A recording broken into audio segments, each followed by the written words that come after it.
సమాచారం కోసం 95 న్యూస్ ఇప్పుడు యాప్ లో మీ ముందుకు వచ్చింది. వెంటనే డౌన్లోడ్ చేసుకుని న్యూస్ అప్డేట్ తెలుసుకోండి. ప్రతి క్షణం ప్రజాక్షేమం కోసం. Welcome to 95 news. ప్రతి క్షణం ప్రజాక్షేమం కోసం నేను మీ మాధురి. ఈ రోజు అయితే మనం డిఫరెంట్లీ ఏబుల్డ్ అడ్వకేట్స్ అసోసియేషన్ వాళ్ళ దగ్గరికి వచ్చేసాము. ఇందులో అయితే చాలా మంది ఉన్నారు. ముందుగా మనతో పాటు కొండల రెడ్డి గారు మాట్లాడతారు. ఈయన రంగారెడ్డి జిల్లా కోర్టు బార్ అసోసియేషన్ ప్రెసిడెంట్. ఒక్కసారి ఆయన్ని అడిగి మాట్లాడదాము. అసలు ఇక్కడికి వచ్చిన సందర్భం ఏంటి, వాళ్ళు ఏం చెప్పాలనుకుంటున్నారు. సార్ నమస్తే. సార్ నమస్తే మేడం. చెప్పండి, అసలు మీరు అంటే ఇక్కడ ఇలా రావడానికి గల కారణం ఏంటి? నన్ను మా కుమరయ్య గారు, మన రాష్ట్ర వికలాంగుల సంస్థ న్యాయవాదుల సంఘం అధ్యక్షులు, మరి ఇతర మా న్యాయవాద సోదరులు వాళ్ళు నన్ను ఆహ్వానించారు. వాళ్ళు స్వచ్ఛందంగా కాంగ్రెస్ పార్టీ ఇంతకుముందు అధికారంలో ఉన్నప్పుడు ఏదైతే సంక్షేమ పథకాలు వికలాంగులకు ప్రవేశపెట్టిందో అవిటికి ఆకర్షితులై ఈ గత 10 సంవత్సరాల నుంచి బీజేపీ కానీ బీఆర్ఎస్ కానీ ఎటువంటి సంక్షేమం చేయలే, వికలాంగుల పట్ల అసలు ఏం శ్రద్ధ చూపలేదు. కాబట్టి మొన్న అసెంబ్లీ ఎలక్షన్లలో కూడా మన సోదరులందరూ సపోర్ట్ చేశారు, ఏకపక్షంగా కాంగ్రెస్ పార్టీకి సపోర్ట్ చేశారు.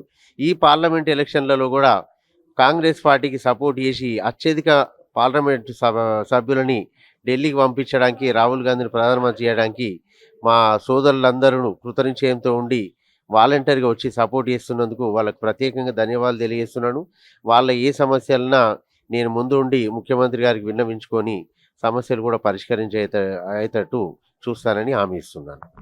ఉన్నారు. ఒక్కసారి ఆయన గురించి ఆయన మాటల్లోనే తెలుసుకుని, అసలు కాంగ్రెస్ అంటే కాంగ్రెస్ తర్వాత బీఆర్ఎస్ 10 ఏళ్ళు పాలించింది కదా, అంటే మీ వికలాంగులకి అప్పుడు ఏం న్యాయం జరగలేదు అంటారా? మేడం గారు, నా పేరు కుమరయ్య అండి.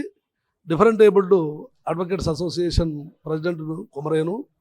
మేము ఎందుకంటే మొదటి నుండి మాకు కాంగ్రెస్తో మమైక్యమై ఉండి, మేము వెంగళరావు గారు ఉన్నప్పుడైనా, చెన్నారెడ్డి గారు ఉన్నప్పుడైనా, రాజశేఖర రెడ్డి గారు ఉన్నప్పుడైనా మాకు కొన్ని ఒక జీవితానికి ఉపయోగించబడేటువంటి పనులు చేశారు. వాళ్ళు ప్రత్యేకమైనటువంటి ఒక శాఖను పెట్టారు, ఒక కార్పొరేషన్ పెట్టారు.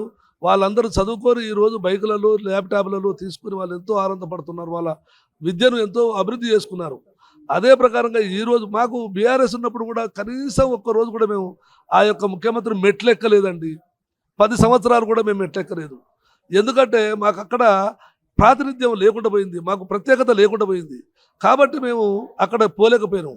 ఈరోజు కాంగ్రెస్ వచ్చింది కాబట్టి కాంగ్రెస్ పార్టీని అఖండ విజయంతో గెలిపించాలని మా 50 లక్షల మంది వికలాంగులు మొత్తం స్టేట్ వైడ్గా కాంగ్రెస్ పార్టీకి మద్దతు ఇవ్వాలని, మా యొక్క రేవంత్ రెడ్డి గారి పరిపాలన అందరికీ నచ్చింది కాబట్టి మేము కూడా మాకు కూడా ప్రత్యేకంగా ఈ యొక్క లీగల్ సెల్లో ఈ యొక్క లీగల్ డిపార్ట్మెంట్లో మాకు జీపీలు ఇవ్వాలని, ఏజీపీలు ఇవ్వాలని, పీపీలు ఇవ్వాలని, ఏపీపీలు, తర్వాత స్టాండింగ్ కౌన్సిల్స్ కూడా మాకు కూడా ఒక ప్రత్యేకమైనటువంటి స్థానం ఇవ్వాలని ముఖ్యమంత్రి గారిని మీడియా ద్వారా కోరుతూ, వారికి సంపూర్ణమైనటువంటి కాంగ్రెస్ పార్టీకి రేపు పార్లమెంట్ ఎలక్షన్లో మేము వికలాంగులందరం సంపూర్ణమైన మద్దతు ఇస్తామని ఈ మీడియా ద్వారా తెలియజేస్తున్నాము. Thank you very much. Next మరొకరు ఉన్నారు ఇక్కడ, వారిని అడుగుదాము. అసలు ముందుగా వారి గురించి వారి మాటల్లోనే తెలుసుకుందాము, తర్వాత వారితో మాట్లాడేద్దాము. నమస్తే సార్, ఒక్కసారి మీ గురించి మా వ్యూవర్స్కి చెప్పండి. నా పేరు డాక్టర్ నారా నాగేశ్వరరావు, వికలాంగుల సంఘాల రాష్ట్ర జాయింట్ యాక్షన్ కమిటీ మరి చైర్మన్, అదేవిధంగా మరి వికలాంగుల సంఘ అడ్వకేట్ అసోసియేషన్ వైస్ ప్రెసిడెంట్గా ఉన్నాను. Vice president madam. అయితే బీజేపీ ప్రభుత్వం ఒకవేళ వస్తే కాంగ్రెస్కు మరి మీకు దివ్యాంగులకు ఏం చేయదని ఒక ప్రశ్న మరి ఈ మీడియా వారు వేయడం జరిగింది.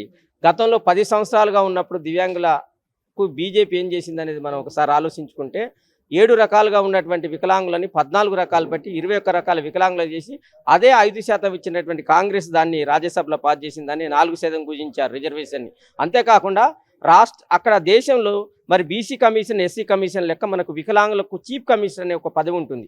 అదేవిధంగా నేషనల్ ట్రస్ట్ జాతీయ చైర్మన్ ఉంటారు. ఆ 2 పదవులు కూడా చాలా విలువైనవి.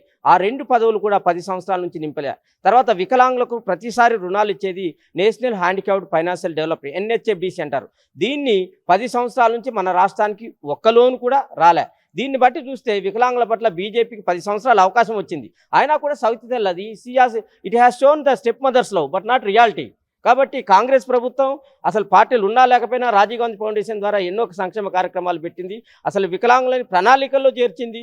అదేవిధంగా ప్రణాళికల్లో కాకుండా వికలాంగుల మేనిఫెస్టో ఎనిమిదో పేజీ కనుక చూస్తే ఐదు డిమాండ్స్ వికలాంగులకు ప్రత్యేకంగా పెట్టింది, ఇంక్లూజింగ్ ట్రాన్స్జెండర్స్, ఓల్డర్ పర్సన్స్ కూడా, అంటే ఇంక్లూజివ్ మేనిఫెస్టో. దీన్ని బట్టి మేము గతం నుంచి చూస్తున్నాం ఎవరు మాకు వికలాంగులకు సన్నిధిని చూస్తే. కాబట్టి సమ్మిళిత అభివృద్ధి సాధికారతకి సమ్మిళిత మేనిఫెస్టో కాంగ్రెస్ ప్రభుత్వమే చేయగలుగుతుందని మా ప్రగాఢ నమ్మకం. పార్టీ అయితే ఎప్పటి నుంచో ఉంది, కానీ పార్టీలో మనుషులు అయితే మారారు కదా. ఇప్పుడు వీళ్ళందరూ వచ్చినా సరే, కొత్త తరం వీళ్ళంతా వచ్చినా కూడా మీకు న్యాయం జరుగుతుందని ఆశ ఉందా? అంటే మేడం, ఏదైనా కూడా బర్రె ఉందైతే కర్రె ఉందైతే బర్రె అవుతుంది. అంటే మానవీయ రూపం ఉండాలి ఎవరికైతే. వికలాంగుల జనాభాని కాదు, ఇప్పుడు జనాభా గణన కూడా జరుగుతుంది అందరికి కూడా. కానీ మాకు ఇంతవరకు బీజేపీ ప్రభుత్వం వచ్చి దేశంలో వికలాంగులు ఎంత ఉన్నది ఒక సర్వే జరపలే. ఏ ప్రణాళిక చేపట్టడానికి population survey is very important to chalk out the various programme for empowerment of any people. కానీ దీన్ని బట్టి ఏమవుతుందంటే వాళ్ళ మైండ్ సెట్ ఇప్పుడన్నా ఎవరు గెలిచినా మాకు వికలాంగులకు మాకు కూడా మానవ వనరులుగా తీర్చిదిద్దాలని మేము కోరుకుంటాం. కాబట్టి ప్రభుత్వాలు వస్తే చేస్తే వెల్ అండ్ గుడ్.